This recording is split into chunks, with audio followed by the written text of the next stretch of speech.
Hello everyone welcome to Punjab IQ. Punjab IQ ਦੀ ਇਸ special video ਦੇ ਵਿੱਚ ਅੱਜ ਆਪਾਂ ਡਿਸਕਸ ਕਰਾਂਗੇ ਪੰਜਾਬ ਜ਼ਿਲ੍ਹਾਦਾਰ ਔਰ ਪਟਵਾਰੀ ਪੋਸਟ ਦੇ ਲਈ ਮੌਕ ਟੈਸਟ ਨੰਬਰ 3 ਜਿਸ ਵਿੱਚ ਆਪਾਂ ਡਿਸਕਸ ਕਰਾਂਗੇ 20 ਕੁਐਸਚਨਸ ਜੀਕੇ ਦੇ। ਇਹ ਕੁਐਸਚਨਸ ਬਿਲਕੁਲ ਤੁਹਾਡੇ ਐਗਜ਼ਾਮ ਓਰੀਐਂਟਡ ਰਹਿਣਗੇ, ਇਸ ਲਈ ਤੁਹਾਨੇ ਇਸ ਸੀਰੀਜ਼ ਨੂੰ ਡੇਲੀ ਬੇਸਿਸ ਤੇ ਜੁਆਇਨ ਜ਼ਰੂਰ ਕਰਨਾ है।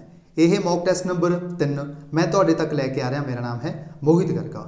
इस तो पहला 2 सैट अपलोड किए जा चुके हैं। अगर तुमने वो नहीं देखे तो इस वीडियो के डिस्क्रिप्शन बॉक्स के चैक करके तुम उन्होंने भी देख सकते हो। So let's start the video. सब तो पहला क्वेश्चन में पूछा गया है reserve bank of India was established in the year. Reserve bank of India जो है इसनों किस ईयर के एस्टैबलिश किया गया सी। तो ऑप्शन है 1947, 1964, 1921 या फिर 1935। Reserve bank of India establish किया गया सी 1935 ईस्वी के। इसका राइट आंसर है डी ऑप्शन 1935 ईस्वी।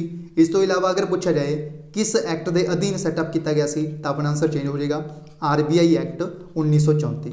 RBI एक्ट 1934 के अधीन इस RBI को सैटअप किया गया सी, एस्टैबलिश किया गया सी इंडिया के। इस तो इलावा अगर पूछा जाए RBI को नैशनलाइज कदों किया गया सी, यानी इसका राष्ट्रीयकरण कदों किया गया सी, वो किया गया सी 1 जनवरी 1949 1 जनवरी 1949। अगर पूछा जाए पहले जोड़े गवर्नर बने सी RBI के उन्होंने नाम की है, उन्होंने नाम है ऑसबॉर्न स्मिथ। ऑसबॉर्न स्मिथ ये भी याद रखो, ये भी पूछा जा चुका है एग्जाम के। अगर पूछा जाए प्रेजेंट के गवर्नर कौन ने RBI के, उन्होंने नाम की है, उन्होंने नाम है शक्तिकांत दास। शक्तिकांत दास ये प्रेजेंट के गवर्नर ने RBI के। की तुम मैंने कमेंट बॉक्स में लिख के दस सकते हो किन्ने डेपूटी गवर्नर होंगे ने RBI के, और उन्होंने नाम भी लिख के दसो कमेंट बॉक्स के। आंसर कमेंट बॉक्स में लिख के दसना है जरूर। नेक्स्ट क्वेश्चन है second number question, who was the chairman of the 15th finance commission. यानी 15वां जो फाइनेंस कमीशन है जो कि 2021 तो लैके 2025 तक चलेगा 15th फाइनेंस कमीशन। इस तो पहला 2016 तो लैके 2020 तक जो फाइनेंस कमीशन सी वो किहड़ा सी 14th, जिसके चेयरमैन कौन सी YV रेड्डी। YV रेड्डी यह याद रखना है। अपन पूछा गया है जो 15th फाइनेंस कमीशन है जो कि 2025 तक चलेगा, अपन पूछा गया इसके चेयरमैन कौन होंगे। तो ऑप्शन ने YV रेड्डी, शांत कुमार, NK सिंह या फिर C रंगराजन। जो 15th फाइनेंस कमीशन के चेयरमैन बनाए गए हैं वो बनाए गए हैं NK सिंह। इस क्वेश्चन का राइट आंसर अपने कोल C option NK Singh. Next question है 3 number question, 3rd number question, the provision of one or more all India service common to the union and state was made in which article. यानी वह provision है जी किस article के लिखी गई है जिस दे विच एक या फिर एक तो ज़्यादा ऑल इंडिया सर्विस कॉमन ने जड़ियाँ यूनियन और स्टेट के विच, यानी सेंटर और स्टेट के विच ऑल इंडिया सर्विस ने जड़ियाँ वो कॉमन ने। अपन पूछा गया है यह किस आर्टिकल के विच मैंशन की गई ने। तो ऑप्शन ने 340 आर्टिकल, 350 आर्टिकल, 312 आर्टिकल या फिर 320 आर्टिकल।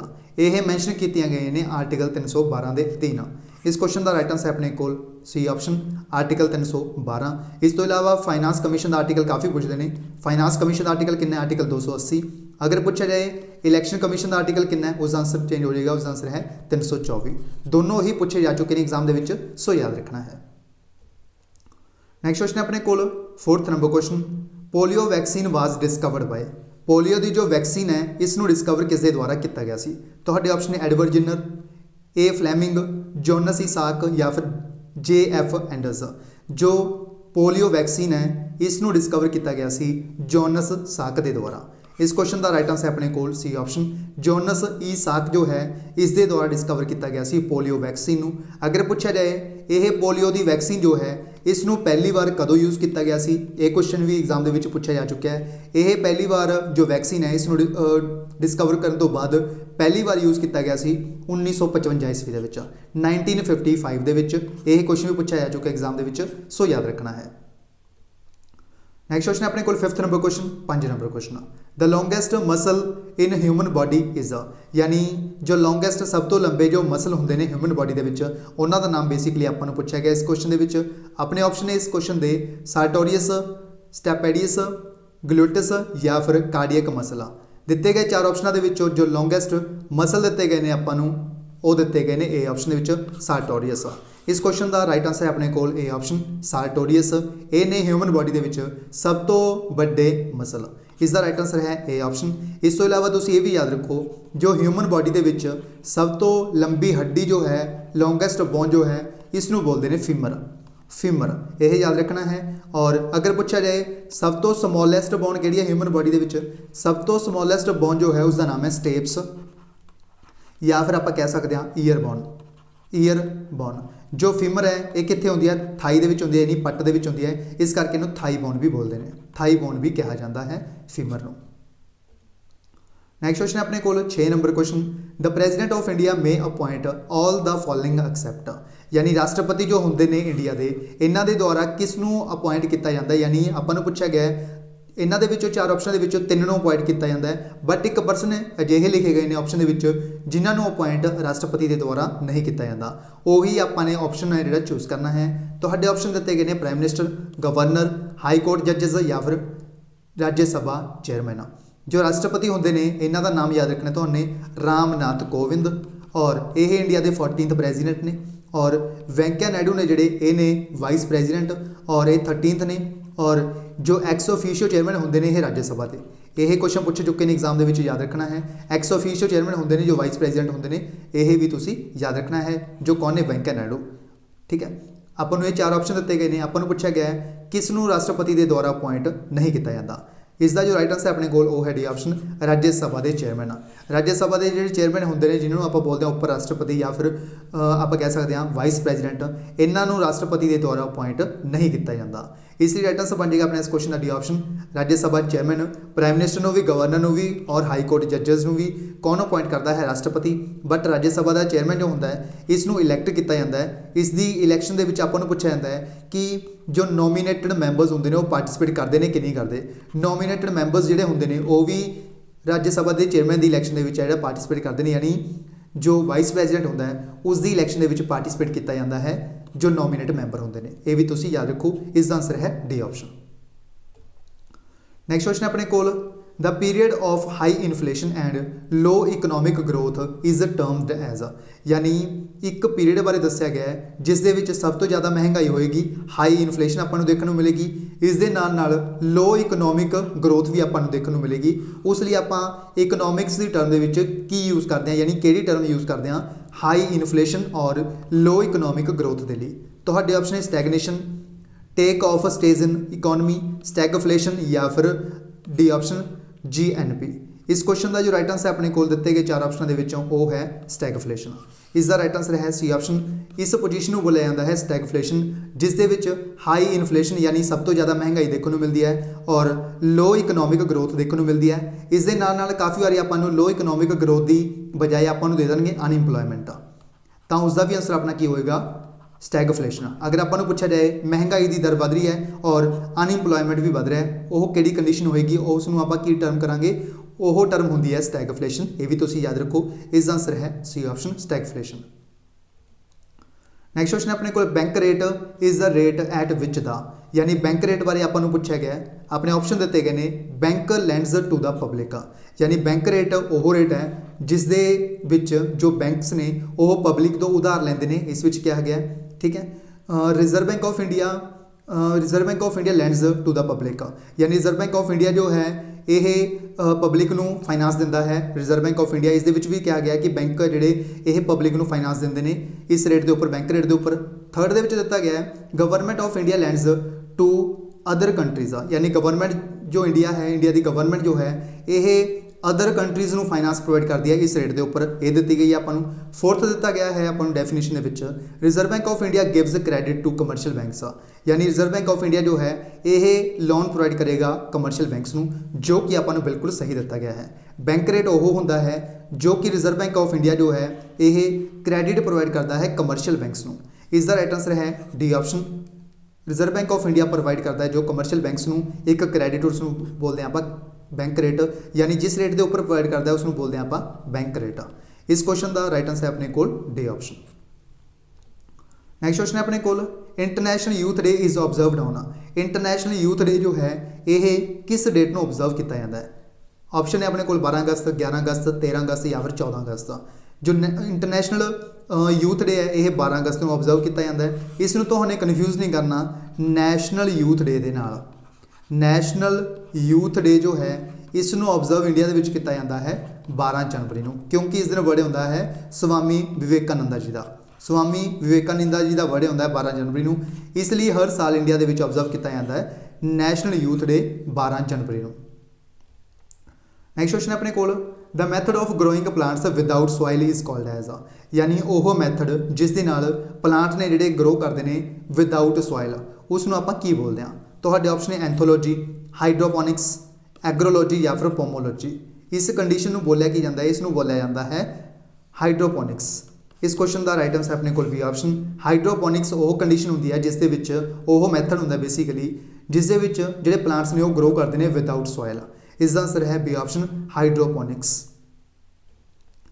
नैक्सट क्वेश्चन अपने को the maximum limit to the total membership of the legislative council of an Indian state is dash यानी मैक्सिमम लिमिट जो होंगी है टोटल मैंबरशिप की जो लैजिस्लेटिव काउंसल होंगी है एक स्टेट के विच उसके लिए अपने लिए मैक्सिमम लिमिट जो है मैंबर्स जो पूछा गया कितनी होंगी है। पहला ऑप्शन दिता गया है 1/5 of the total membership of legislative assembly यानी लैजिस्लेटिव असैंबली जो होंगी है विधान सभा जिन्होंने आप पंजाबी दे विच बोलते हैं उसदे विच जिन्ने मैंबर होंगे उसका 1/5 कहा गया। नैक्सट क्या आ गया है बी ऑप्शन के 1/4 मैंबर, थर्ड के क्या आ गया है 1/2 और फोर्थ के क्या आ गया है 1/3। इस क्वेश्चन का जो राइट आंसर है अपने को है डी ऑप्शन 1/3 यानी जो मैक्सीमम लिमिट रखी गई है लैजिस्लेटिव काउंसल के जो लैजिस्लेटिव काउंसल होंगी है इसनूं आपां पंजाबी दे विच बोलते हैं विधान परिषद। विधान परिषद पंजाब दे विच विधान परिषद नहीं हैगा, ओनली विधान सभा है पंजाब दे विच।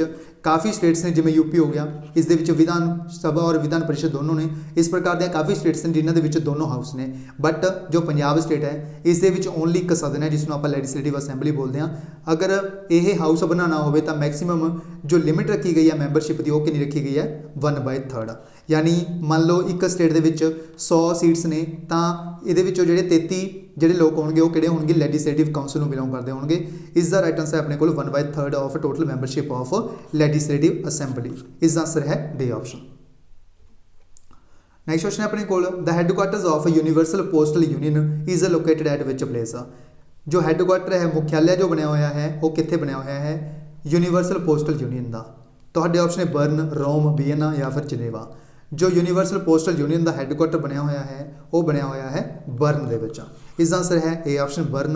बर्न किहड़े देश है स्विट्जरलैंड के विच। स्विट्जरलैंड के विच लोकेटेड है बर्न, ये हैडक्वार्टर है यूनिवर्सल पोस्टल यूनियन का। इसका आंसर है ए ऑप्शन। इस तो इलावा तुसीं ये भी याद रखो पूछा जा सकता है World Health Organization, World Trade Organization दोनों का हैडक्वार्टर कितने है जनेवा के विच, यही याद रखना है। इस तो इलावा इंटरनेशनल मॉनेटरी फंड और वर्ल्ड बैंक दोनों का हैडक्वार्टर कितने है वाशिंगटन DC के विच। वाशिंगटन DC के विच और यूनाइटेड नेशन का हैडक्वार्टर कितने है न्यूयॉर्क के विच।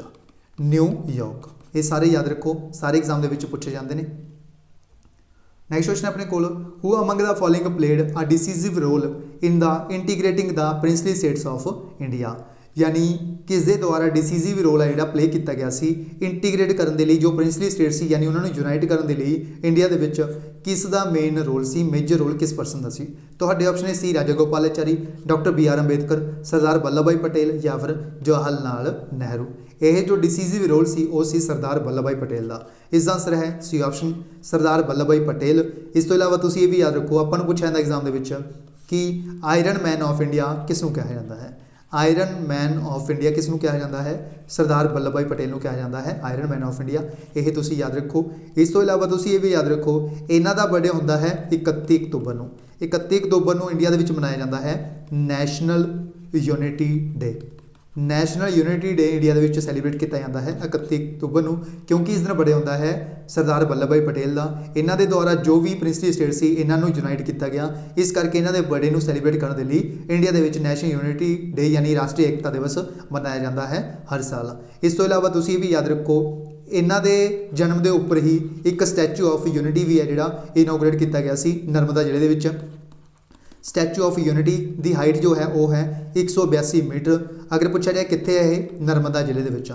नर्मदा जिला कितने है गुजरात के। गुजरात की कैपिटल कितने है गांधीनगर। और जो CM ने गुजरात के कौन ने विजय रूपानी। विजय रूपानी। और इस दे नाल तुसीं ये भी याद रखो जो स्टैचू ऑफ यूनिटी है इसनूं डिज़ाइन किसने किया सी। ये रिसेंटली एग्जाम होया सी RRB NTPC का, उसदे पूछा गया सी। ये तुसीं याद रखो जो स्टैचू ऑफ यूनिटी है इसके डिज़ाइनर कौन ने, रामवंजी सुतार। रामवंजी सुतार इन्हां दे द्वारा इसनूं डिज़ाइन किया गया सी इस स्टैचू ऑफ यूनिटी नूं, ये भी तुसीं याद रखना है। नैक्सट क्वेश्चन है अपने कोल, in the 18th century under whom did Bengal gradually break away from Mughal control.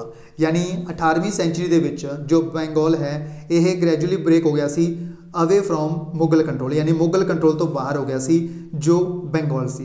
यह किस दे अंपायर दे विच होया सी, यानी किस दे अंडर है जिहड़ा मुगल अंपायर तो बाहर हो गया सी। तुहाडे ऑप्शन है मुर्शिद कुली खान, बुरहान उल मुल्क या फिर नादिर शाह या फिर अली वर्दी खान। इस क्वेश्चन का जो राइट आंसर है वो है ये ऑप्शन मुर्शिद कुली खान। मुर्शिद कुली खान जो है इस दे टाइम पीरियड दे विच 18वीं सेंचुरी दे विच जो बंगाल है यह मुगल कंट्रोल तो बाहर हो गया सी। इसका आंसर है ये ऑप्शन मुर्शिद कुली खान। नैक्सट क्वेश्चन है अपने कोल, who laid the foundation stone of Durgiana Mandir in Amritsar. Durgiana Amritsar दे विच जो है दुर्गियाना मंदिर, दुर्गियाना टैंपल, इसका जिहड़ा फाउंडेशन स्टोन रखा गया सी वो किस दे द्वारा रखा गया सी।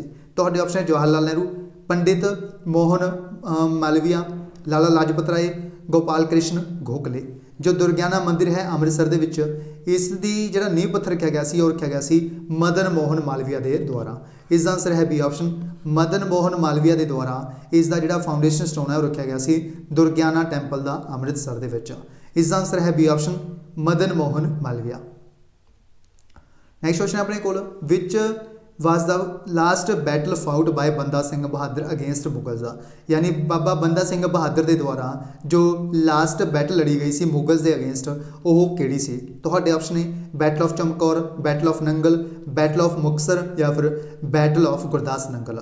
जो बाबा बंदा सिंह बहादुर सी इन्हां दे द्वारा जो लास्ट बैटल सी वो 1715 ईस्वी दे विच लड़ी गई सी और यह बैटल किहड़ी सी, इसका नाम सी battle of Gurdas Nangal. Battle of Gurdas Nangal लड़ी गई सी, यह मुगल के अगेंस्ट लड़ी गई सी। अगर पूछा जाए सिख दे यानी सिखिज़म की तरफ तो किसने लड़ी सी तो आंसर बन जाएगा अपना बाबा बंदा सिंह बहादुर। ठीक है, अगर पूछा जाए मुगल की तरफ तो किस दे द्वारा लीड किया गया सी, मुगल की तरफ तो जो लीड किया गया सी वो किया गया सी अल समद खान। अल समद खान इस दे द्वारा मुगल आर्मी नूं लीड किया गया सी। बाबा बंदा सिंह बहादुर नाल यह जो बैटल है बैटल ऑफ गुरदास नंगल 1715 ईस्वी दे विच लड़ी गई सी। इसका आंसर है डी ऑप्शन। नैक्सट क्वेश्चन है the first Sufi poet to Punjab who adopted the popular measure of kafi of express his mystic ideas was. यानी पहले सूफी पोइट पंजाब के कौन बने सी जिन्हां दे द्वारा अडॉप्ट किया गया सी पॉपुलर मेजर ऑफ काफ़ी, जिस दे नाल इन्हां दे द्वारा एक्सप्रैस किया गया सी अपना जो माइस्टिक आइडियाज़ ने वो अपनी पोइट्री दे विच इन्हां दे द्वारा जिहड़ा व्याख्या की गई सी। यह किस दे द्वारा अडॉप्ट किया गया सी, इन्हां दा नाम बेसिकली पूछा गया है। तुहाडे ऑप्शन है बुल्ले शाह, शाह हुसैन, वारिस शाह या फिर मियाँ मीर। इन्हां दा नाम है बुल्ले शाह। इस क्वेश्चन का राइट आंसर अपने कोल ए ऑप्शन बुल्ले शाह। यह पहले सूफी पोइट पंजाब के बने सी जिन्हां ने पॉपुलर मेजर जो है काफ़ी इसनूं अडॉप्ट किया सी अपनी माइस्टिक आइडियाज़ दे विच। इसका आंसर है A option Bulle Shah. Next question है अपने कोल who was the first women prime minister in the world. यानी पूरे विश्व के विच जो पहली महिला प्राइम मिनिस्टर बनी सी किसी भी देश की वह कौन बनी सी। तुहाडे ऑप्शन है इंदिरा गांधी, गोल्डा मीर, श्री मावो बंदरनायके, मैरगैरेट थैचर। दिते गए चार ऑप्शनों के विचों जो बेस्ट ऑप्शन दे रखा है इस क्वेश्चन का सही ऑप्शन दे रखा है वो दे रखा आपको श्री मावो बंदरनायके।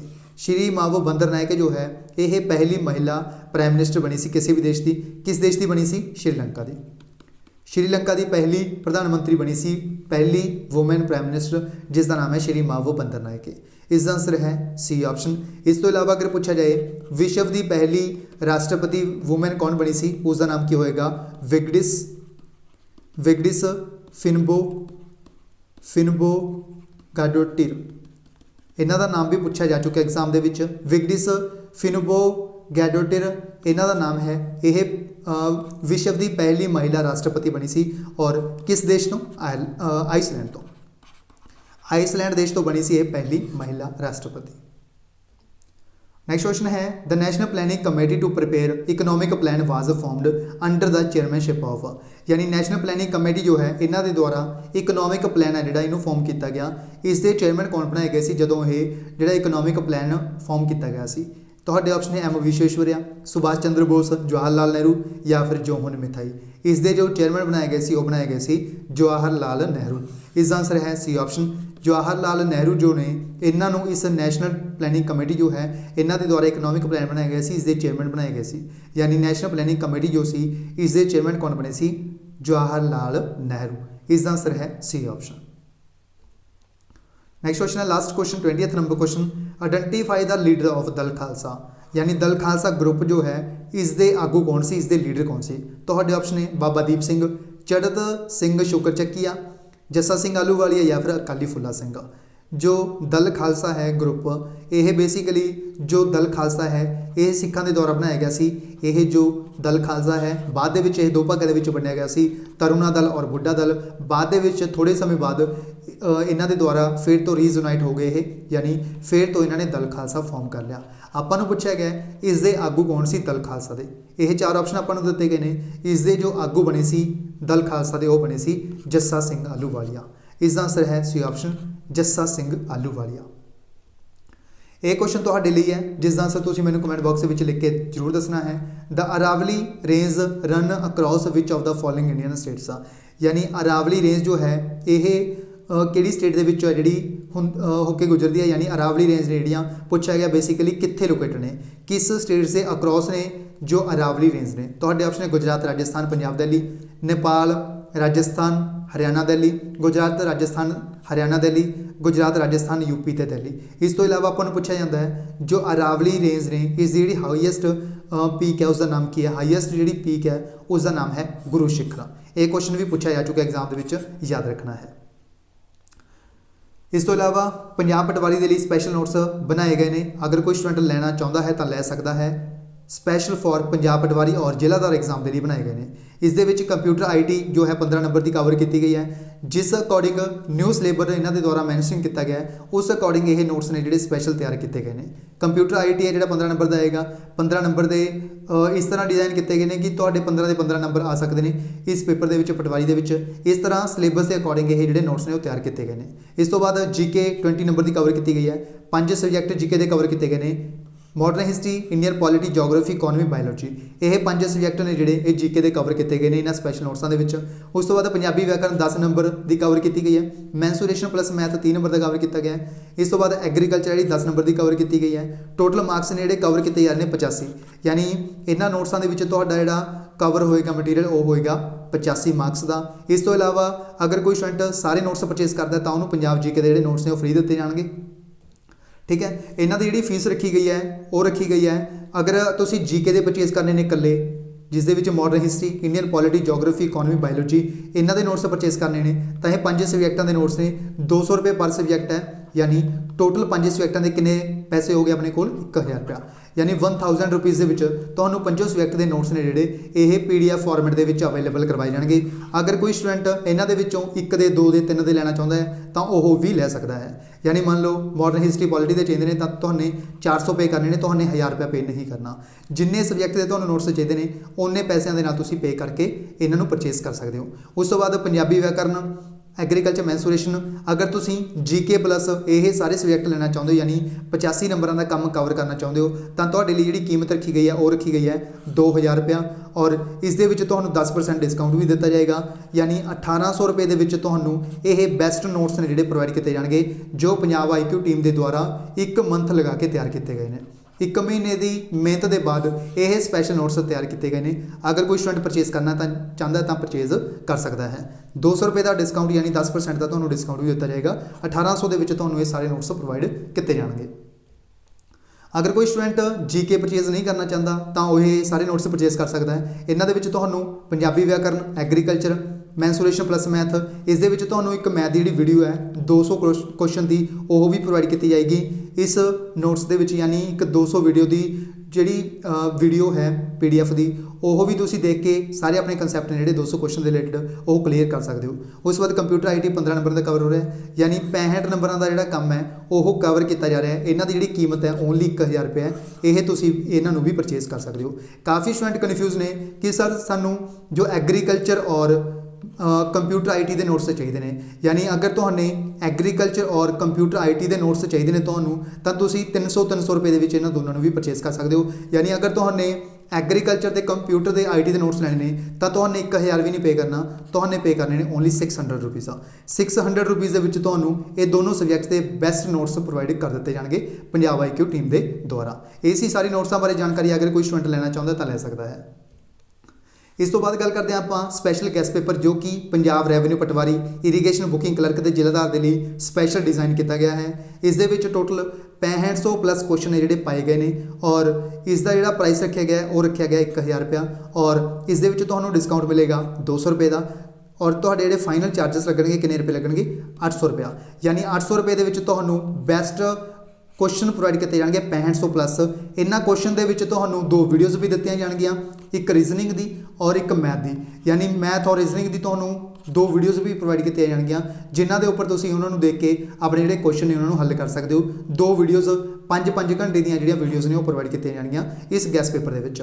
ਇਹਨਾਂ ਦੀ ਜਿਹੜੀ ਕੀਮਤ ਰੱਖੀ ਗਈ ਹੈ ਓਨਲੀ ਨੋਮੀਨਲ ਰੱਖੀ ਗਈ ਹੈ 800 ਰੁਪਇਆ। ਇਸ ਗੈਸ ਪੇਪਰ ਨੂੰ ਤੁਸੀਂ ਪਰਚੇਸ ਕਰ ਸਕਦੇ ਹੋ, ਕਿਉਂਕਿ ਤੁਹਾਨੂੰ ਪਤਾ ਹੈ ਕਿ ਜਦੋਂ ਆਪਾਂ ਨੋਟਸ ਪੜ੍ਹਨ ਤੋਂ ਬਾਅਦ ਕਿ ਆਪਾਂ ਨੇ ਟੈਸਟ ਕਰਨਾ ਹੁੰਦਾ ਹੈ ਆਪਣੇ ਆਪ ਨੂੰ, ਤਾਂ ਤੁਸੀਂ ਇਸ 6500 ਕੁਐਸਚਨ ਨਾਲ ਪ੍ਰੈਕਟਿਸ ਕਰਕੇ ਆਪਣੇ ਆਪ ਨੂੰ ਟੈਸਟ ਕਰ ਸਕਦੇ ਹੋ।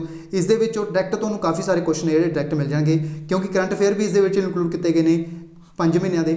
ਇਹ ਸਾਰਾ ਡਾਟਾ ਇੱਥੇ ਪਬਲਿਸ਼ ਕੀਤਾ ਗਿਆ ਹੈ, ਜਿਸ ਦੇ ਵਿੱਚ ਦੱਸਿਆ ਗਿਆ ਹੈ ਕਿੰਨੇ ਕੁਐਸਚਨ ਕਿਹੜੇ ਸਬਜੈਕਟ ਦੇ ਜਿਹੜੇ ਨੇ ਪਾਏ ਗਏ ਨੇ। ਇੱਥੇ ਤੁਸੀਂ ਜਿਹੜਾ ਸਕਰੀਨਸ਼ਾਟ ਲੈ ਕੇ ਦੇਖ ਸਕਦੇ ਹੋ 6500 ਪਲੱਸ ਕੁਐਸਚਨ ਨੇ ਜਿਹੜੇ ਇਸ ਗੈਸ ਪੇਪਰ ਦੇ ਵਿੱਚ ਪਾਏ ਗਏ ਨੇ। ਉਸ ਤੋਂ ਬਾਅਦ ਗੱਲ ਕਰਦੇ ਹਾਂ ਆਪਾਂ payment procedure. Notes plus guess paper ਨੂੰ ਪਰਚੇਸ ਕਰਨ ਦਾ ਜਿਹੜਾ ਜੋ ਆਪਣੇ ਕੋਲ ਪੇਮੈਂਟ ਪ੍ਰੋਸੀਜਰ ਹੈ ਉਹ ਹੈ ਗੂਗਲ ਪੇ, ਫੋਨਪੇ, ਪੇਟੀਐਮ ਵਗੈਰਾ ਤੁਸੀਂ ਯੂਜ਼ ਕਰ ਸਕਦੇ ਹੋ। ਇਸ ਨੰਬਰ ਦੇ ਉੱਪਰ ਤੁਹਾਨੂੰ ਪੇਟੀਐਮ, ਗੂਗਲ ਪੇ, ਫੋਨਪੇ ਕਰਨੇ ਹਨ। ਉਸ ਤੋਂ ਬਾਅਦ ਜਦੋਂ ਤੁਸੀਂ ਪੇਮੈਂਟ ਕਰ ਦੋਗੇ ਉਸ ਤੋਂ 1 ਘੰਟਾ ਬਾਅਦ ਤੁਹਾਨੂੰ ਨੋਟਸ ਜਾਂ ਫਿਰ ਗੈਸ ਪੇਪਰ ਜੋ ਵੀ ਤੁਸੀਂ ਪਰਚੇਸ ਕਰੋਗੇ ਤੁਹਾਨੂੰ ਸੈਂਡ ਕਰ ਦਿੱਤਾ ਜਾਏਗਾ। ਅਗਰ ਕੋਈ ਗੂਗਲ ਪੇ, ਫੋਨਪੇ, ਪੇਟੀਐਮ ਵਗੈਰਾ ਯੂਜ਼ ਨਹੀਂ ਕਰਦਾ ਤਾਂ ਉਹ ਡਾਇਰੈਕਟ ਐਂਟਰੀ ਵੀ ਕਰ ਸਕਦਾ ਹੈ। ਅਕਾਊਂਟ ਨੰਬਰ ਹੈ ਜਿਹੜਾ ਮੈਂਸ਼ਨ ਕੀਤਾ ਗਿਆ ਇੱਥੇ, ਇਸ ਦੇ ਵਿੱਚ HDFC ਬੈਂਕ ਦੇ ਵਿੱਚ ਜਿਹੜੇ ਟ੍ਰਾਂਜੈਕਸ਼ਨ ਕਰਕੇ ਵੀ ਤੁਸੀਂ ਰਿਸਿਪਟ ਸੈਂਡ ਕਰ ਸਕਦੇ ਹੋ। ਸੋ ਇਹ ਸੀ ਜਾਣਕਾਰੀ ਪੂਰੀ ਨੋਟਸ ਪਲੱਸ ਗੈਸ ਪੇਪਰ ਦੇ ਬਾਰੇ, ਜਿਸ ਵਿੱਚ ਆਪਾਂ ਨੇ ਸਾਰਾ ਕੁਝ ਡਿਸਕਸ ਕੀਤਾ ਹੈ। ਇਸ ਵਿੱਚ ਆਪਾਂ ਨੇ ਮੌਕ ਟੈਸਟ ਨੰਬਰ 3 ਔਰ ਗੈਸ ਪੇਪਰ ਔਰ ਨੋਟਸ ਦੇ ਰਿਲੇਟਡ ਵੀ ਜਾਣਕਾਰੀ ਡਿਸਕਸ ਕੀਤੀ ਹੈ ਇਸ ਵੀਡੀਓ ਦੇ ਮਾਧਿਅਮ ਨਾਲ। ਅਗਰ ਤੁਸੀਂ ਇਸ ਸੀਰੀਜ਼ ਨੂੰ ਰੈਗੂਲਰ ਚਾਹੁੰਦੇ ਹੋ ਤਾਂ ਤੁਸੀਂ ਇਸ ਸੀਰੀਜ਼ ਨੂੰ ਜ਼ਿਆਦਾ ਤੋਂ ਜ਼ਿਆਦਾ ਆਪਣੇ ਫਰੈਂਡਸ ਦੇ ਨਾਲ ਸ਼ੇਅਰ ਕਰੋ। ਘੱਟੋ ਘੱਟ ਇਸ ਵੀਡੀਓ ਦੇ ਉੱਪਰ ਹਰ ਇੱਕ ਵੀਡੀਓ ਦੇ ਉੱਪਰ ਘੱਟੋ ਘੱਟ 10,000 ਵਿਊਜ਼ ਆਉਣੇ ਚਾਹੀਦੇ ਨੇ, ਤਾਂ ਆਪਾਂ ਇਸ ਵੀਡੀਓ ਨੂੰ ਡੇਲੀ ਬੇਸਿਸ ਤੇ ਤੁਹਾਡੇ ਲਈ ਬਿਲਕੁਲ ਫ੍ਰੀ ਆਫ ਕਾਸਟ ਚਲਾ ਦਾਂਗੇ। ਬਿਲਕੁਲ ਫ੍ਰੀ ਆਫ ਕਾਸਟ ਤੇ ਤੁਹਾਨੂੰ ਇਹ ਸੀਰੀਜ਼ ਪ੍ਰੋਵਾਈਡ ਕੀਤੀ ਜਾਏਗੀ, ਬਟ ਇਸ ਦੇ ਵਿੱਚ ਤੁਹਾਨੂੰ ਸ਼ੇਅਰ ਇੰਨਾ ਕਰਨਾ ਹੈ ਕਿ ਇਸ ਦੇ ਉੱਪਰ ਹਰ ਇੱਕ ਵੀਡੀਓ ਦੇ ਉੱਪਰ ਘੱਟੋ ਘੱਟ 10,000 ਵਿਊਜ਼ ਆਉਣੇ ਚਾਹੀਦੇ ਨੇ ਔਰ ਇਸ ਦੇ ਵਿੱਚ ਜ਼ਿਆਦਾ ਤੋਂ ਜ਼ਿਆਦਾ ਤੁਹਾਨੂੰ ਵੀਡੀਓ ਨੂੰ ਲਾਈਕ ਵੀ ਕਰਨਾ ਹੈ ਔਰ ਆਪਣੇ ਫਰੈਂਡਸ ਦੇ ਨਾਲ ਸ਼ੇਅਰ ਵੀ ਕਰਨਾ ਹੈ। ਜੇਕਰ ਤੁਹਾਨੂੰ ਸਾਡਾ ਚੈਨਲ ਪੰਜਾਬ IQ ਨੂੰ ਸਬਸਕ੍ਰਾਈਬ ਨਹੀਂ ਕੀਤਾ ਤਾਂ ਤੁਸੀਂ ਸਾਡਾ ਚੈਨਲ ਪੰਜਾਬ IQ ਨੂੰ ਸਬਸਕ੍ਰਾਈਬ ਵੀ ਜ਼ਰੂਰ ਕਰਨਾ ਹੈ। ਅਗਰ ਤੁਸੀਂ ਇਸ ਮੌਕ ਟੈਸਟ ਸੀਰੀਜ਼ ਦੀ PDF ਡਾਊਨਲੋਡ ਕਰਨਾ ਚਾਹੁੰਦੇ ਹੋ ਤਾਂ ਤੁਸੀਂ ਸਾਡੇ ਟੈਲੀਗ੍ਰਾਮ ਚੈਨਲ ਪੰਜਾਬ IQ ਨੂੰ ਜੁਆਇਨ ਕਰ ਸਕਦੇ ਹੋ। ਉੱਥੇ ਜਿਹੜੀ ਇਸ ਵੀਡੀਓ ਦੀ PDF ਹੈ ਉਹ ਥੋੜੇ ਟਾਈਮ ਤੱਕ ਹੈ ਜਿਹੜੀ ਅਵੇਲੇਬਲ ਕਰਵਾ ਦਿੱਤੀ ਜਾਏਗੀ। ਇਹ PDF ਹੈ ਜਿਹੜੀ ਤੁਹਾਨੂੰ ਪੰਜਾਬ IQ ਟੈਲੀਗ੍ਰਾਮ ਚੈਨਲ ਤੋਂ ਮਿਲੇਗੀ। ਸੋ ਇਸ ਵੀਡੀਓ ਵਿੱਚ ਬਸ ਇੰਨਾ ਹੀ, ਮਿਲਦੇ ਹਾਂ ਨੈਕਸਟ ਵੀਡੀਓ ਵਿੱਚ। ਜੇਕਰ ਤੁਹਾਨੂੰ ਕਿਸੇ ਕੁਐਸਚਨ ਦੇ ਰਿਲੇਟਡ ਕੋਈ ਡਾਊਟ ਹੈ ਤਾਂ ਤੁਸੀਂ ਕਮੈਂਟ ਬਾਕਸ ਦੇ ਵਿੱਚ ਕਮੈਂਟ ਕਰਕੇ ਦੱਸ ਸਕਦੇ ਹੋ, ਤੁਹਾਨੂੰ 100% ਰਿਪਲਾਈ ਕੀਤਾ ਜਾਏਗਾ ਔਰ ਤੁਹਾਡਾ ਡਾਊਟ ਵੀ ਕਲੀਅਰ ਕੀਤਾ ਜਾਏਗਾ। ਸੋ ਇਸ ਵੀਡੀਓ ਵਿੱਚ ਬਸ ਇੰਨਾ ਹੀ, ਮਿਲਦੇ ਹਾਂ ਨੈਕਸਟ ਵੀਡੀਓ ਵਿੱਚ। So thank you so much.